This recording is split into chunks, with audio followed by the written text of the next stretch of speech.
Il terremoto in Abruzzo ha riportato in primo piano il cosiddetto modello Friuli, come esempio validissimo di ricostruzione. Secondo lei questa percezione, a distanza di 33 anni, è del tutto emotiva e corretta o ci sono delle ombre che dovrebbero essere riportate alla luce? La ricostruzione del Friuli dopo il terremoto del 76 è stata una ricostruzione, io la posso definire corretta, cercando di non vedere le ombre, che tuttavia una ricostruzione, per quanto nuova e senza esempi precedenti, poteva essere. Quindi tantissime perdite anche finanziarie ci sono state perché non si sapeva come spendere all'inizio. Leggi che potevano essere fatte in modo migliore, amministrazioni che potevano essere aiutate di più. Venzone per esempio si è trovata con questo macello di terremoto, quindi al 98% distrutta, con un tecnico comunale, un dipendente dell'anagrafe e un segretario comunale. I comuni sono stati rimpolpati poi da personale, ma era personale assolutamente incompetente per le nuove necessità che servivano, per cui era un imparare continuamente, giorno per giorno, facendo anche tanti errori. Dopo il terremoto del 6 maggio 76, a settembre dello stesso anno ci furono altre scosse dell'8° grado della scala Mercalli, che distrussero gran parte di ciò che non era ancora crollato. Vuole ricordare cosa è successo a Venzone? Proprio il colpo di grazia, perché anche a noi dicevano che non sarebbero più venute scosse simili o pari alla prima, e quindi mentre avevamo sopportato scosse tutta l'estate, giorno e notte, a un certo momento si stava tranquillizzando. L'11 settembre una prima scossa di 7-8 grado e il 15 settembre una scossa di 10° grado al mattino alle 5:30 e un altrettanto di 10° grado alle 11. Rimasero a Venzone 9 persone quella sera.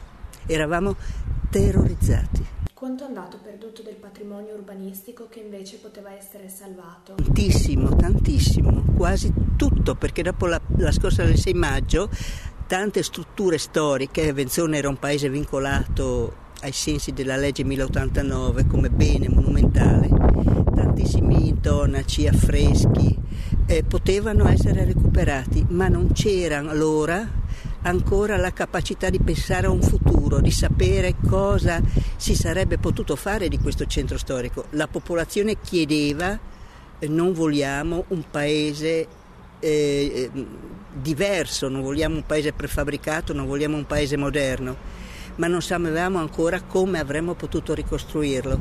Certo è che, ricordo il sovrintendente Luigi Pavan diceva puntelliamo, certamente che in 4 mesi, se molte parti di edifici storici fossero stati puntellati e molti affreschi di case private, di case e di strutture pubbliche e di chiese fossero stati staccati e posti in luogo sano, avremmo potuto salvarli. Non si è salvato quasi niente. Ci sono cose da rimproverare per quello che non venne fatto tra maggio e settembre, e di chi furono le responsabilità per le inadempienze? Le responsabilità furono del fatto che non si sapeva ancora come costruire, che addirittura un primo pensiero era quello di costruire a Udine, alla periferia di Udine, una grande serie di palazzi che avrebbe accolto tutti gli 80.000 sfollati.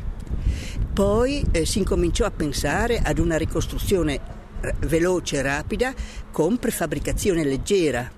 Allora infatti nel 76, per esempio, dico una ditta, c'era una Coge Paltan Prefabbricati che stava preparando, quindi erano strutture industriali molto forti e attive, che quell'anno, se lei vede in giro per il Friuli anche, erano molto di moda, e quindi si pensava a quel tipo di ricostruzione.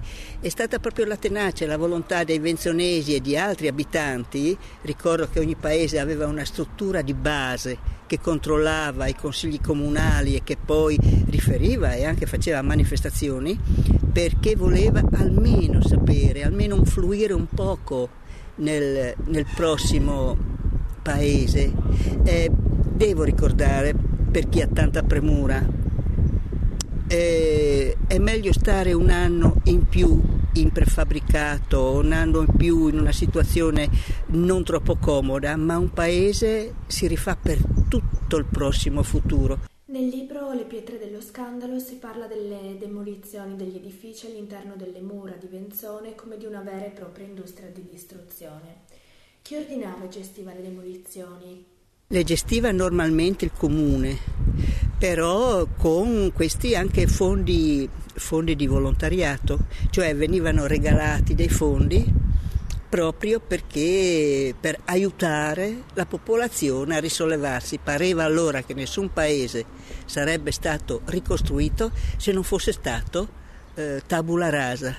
Ecco, uno dei grandissimi errori dei primi tempi questo, perché se tu hai ancora macerie lì, tanto più che questi paesi storici erano chiusi da fil di ferro, perché ormai nessuno ci abitava e quindi non erano pericolo pubblico, se tu all'inizio asporti tutte le macerie che contengono bifore, monofore, tutta la parte storica di migliaia di anni, tu non hai nessuna scelta di ricostruzione dopo, niente costa. Guarda, un paese come Venzone in 15 giorni con 3 ruspe e 4 camion dopo tu lo porti via tutto quanto, quindi non ritardi la ricostruzione.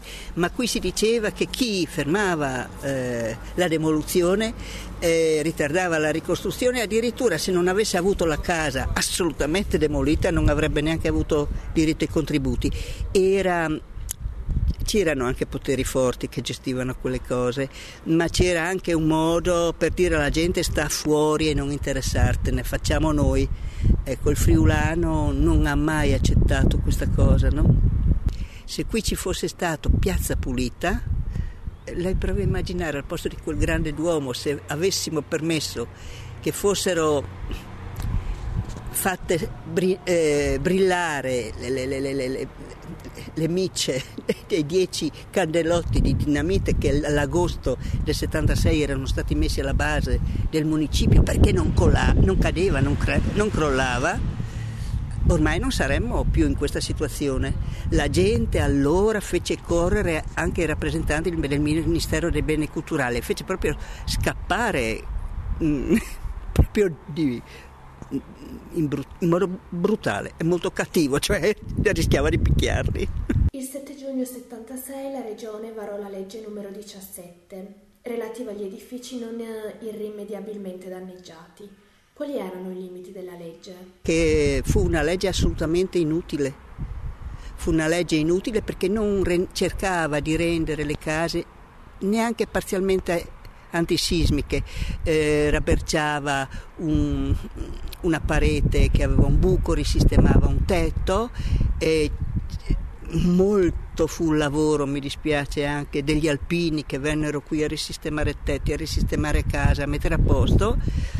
Non servì niente perché a settembre tutti questi crollarono, queste case, e rischiando anche di seppellire la gente che si era affidata a entrare dentro.